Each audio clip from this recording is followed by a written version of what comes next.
ಹೆಸರು ಎಸ್.ಕೆ. ರಾಮತುಲ್ಲಾ ಅಂತ ಹೇಳಿ ದಾವಣಗೆರೆ ಜಿಲ್ಲಾ ಬೀದಿ ವ್ಯಾಪಾರಸ್ಥರ ಗೌರವಾಧ್ಯಕ್ಷರಾಗಿದ್ದೀನಿ.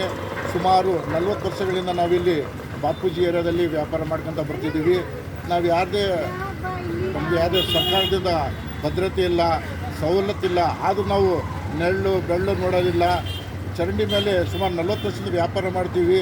ಯಾವುದೇ ಸರ್ಕಾರ ನಮಗೆ ಅದೇ ಭದ್ರತೆ ಕೊಡ್ತೀವಿ ಅಂತ ಯಾವುದೇ ಸರ್ಕಾರ ಹೇಳಲ್ಲ.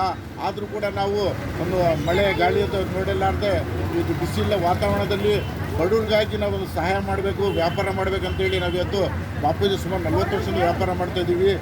ಬರೋಂಥವ್ರಿಗೆ ಗಂಜಿ, ನೀರು, ಎಳ್ಳೀರು, ಆಮೇಲೆ ಟೀ, ಕಾಫಿ ಎಲ್ಲ ಮಾಡೋಂಥ ಇದು ಪ್ಲೇಸ್ ಇದು. ಅದಾದ್ರೆ ನಮಗೆ ಮಹಾನಗರ ಪಾಲಿಕೆಯಿಂದ ಸುಮಾರು 40 ವರ್ಷದಿಂದ ಯಾವ ಪಾಲಿಕೆದು ನಮಗೆ ತೊಂದರೆ ಕೊಟ್ಟಿಲ್ಲ.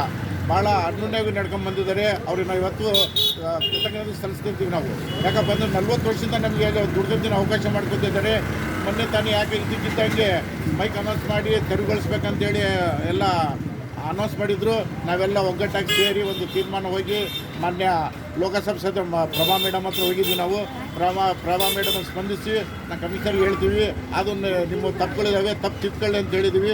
ಅದು ನಮ್ಮಲ್ಲಿ ತಪ್ಪಿದ್ದಾವೆ. ಆ ತಪ್ಪು ತಿದ್ಕೊಂಡು ನಾವು ಮುಂದಿನ ದಿನಗಳಲ್ಲಿ ಹಿಂದೆ ಇಟ್ಕೊಂಡು ವ್ಯಾಪಾರ ಮಾಡ್ತೀವಿ.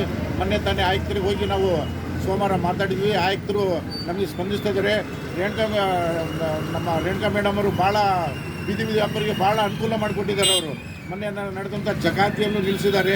ಅದು ಬೀದಿ ವ್ಯಾಪಾರಿಸಿ ಯಾವತ್ತವರು ತೊಂದರೆ ಕೊಡಲ್ಲ ಅಂತೇಳಿ ನಮ್ಮ ಸಮಾವೇಶದಲ್ಲಿ ಹೇಳಿದ್ದಾರೆ. ಅವರು ಆ ಉದ್ದೇಶದಲ್ಲಿ ಅವ್ರು ಯಾವತ್ತು ಬಡವರಿಗೆ ಬಿಡಲ್ಲ. ಅವರು ಬೀದಿ ವ್ಯಾಪಾರಸ್ಥರು ದುಡ್ಕೊಂಡು ತಿನ್ನೋಕೆ ಏನೂ ತೊಂದರೆ ಮಾಡಲ್ಲ. ನೀವು ಅಚ್ಚುಕಟ್ಟಾಗಿರ್ರಿ, ಹಿಂದೆ ಸರಿಸ್ಕೊಂಡು ವ್ಯಾಪಾರ ಮಾಡಿ ಅಂತ ಹೇಳಿದ್ದಾರೆ. ನಾವು ಯಾವತ್ತು ಮಹಾನಗರ ಪಾಲಿಕೆಗೆ ಚಿರೋಣಿಯಾಗಿರ್ತೀವಿ. ಅದೇ ಥರ ನಮಗೆ ವ್ಯಾಪಾರ ಮಾಡೋಕ್ಕೆ ಅವಕಾಶ ಮಾಡಿಕೊಟ್ಟು ಎಲ್ಲರೇ ಅಂತ ದಾವಣಗೆರೆಯಲ್ಲಿ ಯಾವುದೋ ಒಂದು ಕಾರ್ಮಿಕರಿಗೆ ಒಂದು ಮಿಲ್ಲಿಲ್ಲ, ಯಾವುದೋ ಒಂದು IT ಇಲ್ಲ ಕೆಲಸ ಮಾಡೋಕ್ಕೆ. ನಮಗೆ ಅದೇ ಜೀವನ ಮಾಡ್ಕೊಂಡು ಮಕ್ಳಿಗೆ ಸಾಕ್ತಾಯಿದ್ದೀವಿ, ಮಕ್ಳು ಓದಿಸ್ತಾ ಇದ್ದೀವಿ. ಇಲ್ಲಿ ವ್ಯಾಪಾರ ಮಾಡಿದರೆ ನಮ್ಮ ಮಕ್ಕಳು ಓದಾಗ್ತೈತಿ. ದಯವಿಟ್ಟು ಮಹಾನಗರ ಪಾಲಿಕೆಯಿಂದ ಕೆಳಗಡೆ ಕೇಳ್ತೀವಿ, ದಾವಣಗೆರೆ ನಗರದಂಥ ಬೀದಿ ವ್ಯಾಪಾರಿಗಳನ್ನ ತೆರವುಗೊಳಿಸಬೇಡಿ. ಇದರಿಂದಲೇ ಜೀವನ ನೀಡ್ತಾಯಿದ್ದು. ನಮ್ಮ ತಪ್ಪುಗಳು ಇರ್ತವೆ, ನಾವು ತಪ್ಪು ತಿಳ್ಕೊಂಡು ಮುಂದಿನ ದಿನಗಳಲ್ಲಿ ಒಳ್ಳೆಯ ರೀತಿಯಲ್ಲಿ ವ್ಯಾಪಾರ ಮಾಡ್ಕೊಂಡು ಹೋಗಿ ತೊಂದರೆ ಕೊಡಲ್ಲ. ಈ ಬಾಪೂಜಿ ಹಾಸ್ಪಿಟ್ಲಿನ ಮುಖಾಂತರ ನಾನು ಹೇಳ್ತಾ ಇದ್ದೀನಿ, ಇಡೀ ದಾವಣಗೆರೆಯಲ್ಲಿ ಒಳ್ಳೆಯ ರೀತಿ ವ್ಯಾಪಾರ ಮಾಡ್ಕೊಂಡು ಹೋಗ್ತೀವಿ, ಯಾರಿಗೂ ತೊಂದರೆ ಕೊಡಲ್ಲ.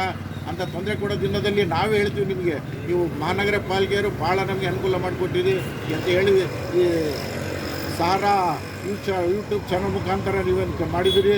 ನಮ್ಮ ತುಂಬ ಹೃದಯದಿಂದ ದಾವಣಗೆರೆ ಜಿಲ್ಲಾ ವ್ಯಾಪಾರ ಸಂಘದಿಂದ ನಮಗೆ ಸಾರಾ ಯೂಟ್ಯೂಬ್ ಚಾನಲ್ಗೆ ಹೃತ್ಪೂರ್ವಕವಾದ ಧನ್ಯವಾದ ಸಲ್ಲಿಸಿದ್ದೀನಿ. ನಮಸ್ಕಾರ.